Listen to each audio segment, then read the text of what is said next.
রাজ্যের সমস্ত office, school, কলেজে আবার অতিরিক্ত দুদিন ছুটি ঘোষণা করা হলো নবান্ন থেকে, যেটা আগামী 13 ও 14 ফেব্রুয়ারি হতে চলেছে। দেখুন কি অর্ডারে বলা হচ্ছে। অর্ডারটা দেওয়া হচ্ছে গভর্নমেন্ট অফ ওয়েস্ট বেঙ্গলের ফিনান্স অডিট নবান্নর ব্রাঞ্চ থেকে। ডেট হচ্ছে 11 ফেব্রুয়ারি 2025। এখানে নোটিফিকেশনে বলা হচ্ছে the state government has earlier declared 14 February 2025 Friday to be a holiday on the occasion of Shab-e Barat. একটা নোটিফিকেশনের মেমো নাম্বার দেওয়া হয়েছে, but now information has been received that this year Shab-e Barat falls on 13 February 2025 বৃহস্পতিবার।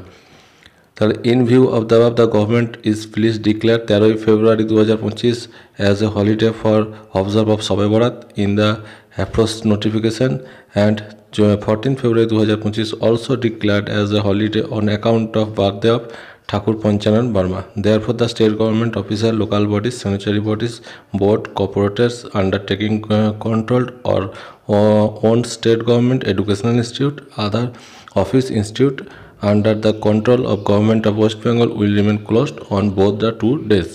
তাহলে যেটা দাঁড়ালো সেটা হচ্ছে 14 ফেব্রুয়ারি এবং 15 ফেব্রুয়ারি দুদিন সমস্ত স্কুল, কলেজ, এছাড়া ইউনিভার্সিটি বা অফিস সব ছুটি থাকছে। 13 ফেব্রুয়ারি ছুটি থাকছে শবে বরাত উপলক্ষে এবং 14 ফেব্রুয়ারি ঠাকুর পঞ্চানন বর্মার জন্মদিন উপলক্ষে ছুটি থাকছে। Thank you.